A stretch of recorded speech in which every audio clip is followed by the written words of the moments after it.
3. Selamat siang kelas.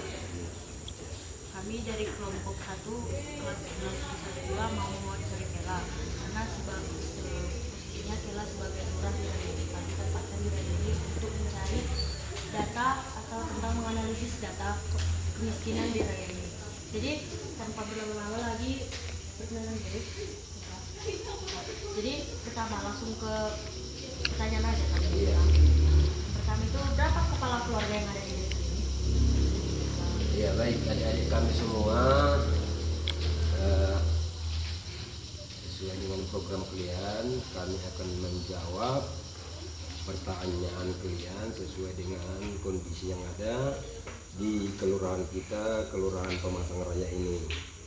Jadi kalau jumlah penduduk kita secara kepala keluarga ada di situ 1.445 kepala keluarga. Kita bisa itu.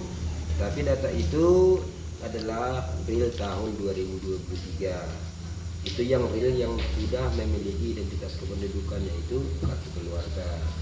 Dan banyak lagi warga kita yang statusnya belum menjadi warga kita, begitu, belum menjadi penduduk kita. Yang mana itu yang belum mengurus kelengkapan administrasi kependudukannya. Contoh, dia belum memutasi kakaknya ke sini. Jadi kalau kita perkirakan secara mutlak kepala keluarga kita itu ada lebih kurang 1.600 kepala keluarga. Itu tentang kepala keluarga. Jadi kami lanjut ke pertanyaan kedua. Berapa jumlah keluarga miskin yang ada di desa ini?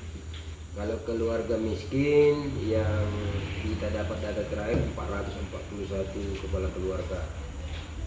Tetapi dengan catatan belum semua di situ yang mendapatkan bantuan. Ya. 441 kepala keluarga dan belum semua mendapatkan bantuan. Ya. Lanjut ke pertanyaan ketiga. Apakah Bapak mengenal seluruh anggota masyarakat yang Bapak pimpin di desa ini? Kalau masalah mengenal, saya kira saya bisa kenal sampai dengan 90%. Selanjutnya 10% lagi mungkin dia ada penduduk yang baru atau pendatang baru atau generasi muda yang merantau kembali ke sini. Kita masih untuk penyesuaian pengenalan. Selebihnya ya kita kenal.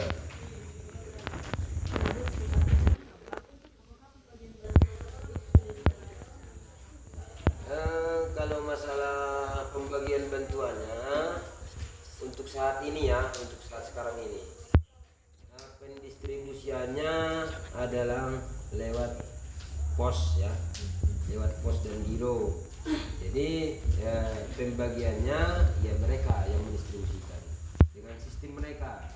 Jadi kalau masalah distribusi atau pembagian, saya kira harus merata dia karena mereka punya jadwal.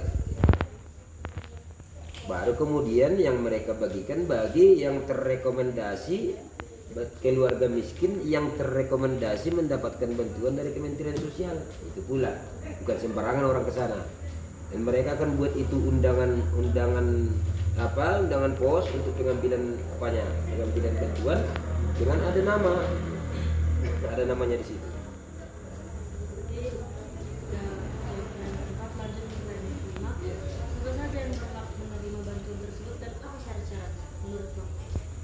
Yang berhak menerima bantuan tersebut adalah keluarga miskin. Dan miskin itu juga ada dua, bukan hanya miskinnya. Kalau miskin itu ada yang namanya memenuhi standar yang ditentukan oleh pemerintah. Badan Pusat Statistik juga ada menentukan kriterianya. Kemudian ada lagi satu yang namanya miskin ekstrim. Kalau miskin itu hanya dikatakan kurang mampu untuk memenuhi kebutuhan pokoknya. Kemudian kalau yang miskin ekstrim itu apabila dia tidak dibantu, dia tidak akan sanggup lagi untuk melanjutkan kehidupannya. Itu yang namanya miskin ekstrim. Kemudian kalau persyaratannya, ini tadi yang saya bilang tadi, kalau kita lihat di kriteria yang ditentukan Badan Pusat Statistik, standar ada 14 itu. Ada 14. Sebetulnya saya bisa bacakan, tapi bisa kalian cari juga nanti jawabannya yang paling tepat. Kriteria miskin menurut BPS di Google kalian ada di situ ya. Seperti ini contohnya, saya bacakan dulu ya. Luas lantai bangunan tempat tinggal kurang dari 8 meter persegi per orang. Artinya kurang dari 8 meter persegi per orang. Maksudnya itu kalau dalam satu keluarga itu ada tinggal contohnya 2 orang, suami dan istri. Berarti luas lantai rumahnya itu harus ada 16 meter. Bukan kalau 14 meter berarti kurang dari 8 meter per orang. Itu pembagiannya. Kemudian jenis lantai tempat tinggal terbuat dari tanah, bambu, kayu atau kayu murah. Jadi, yang punya dinding papan pun kalau kayunya itu tidak berkualitas tinggi itu masih bisa kategori ya. Baru kemudian kalau anggota keluarganya banyak sementara rumahnya ya sedang-sedang lah itu masih bisa juga dapat ya. Kemudian jenis dinding tempat tinggal dari bambu, rumbia, kayu berkualitas rendah, tembok tanpa diplester. Berarti dia kalau beton pun dia hanya batu bata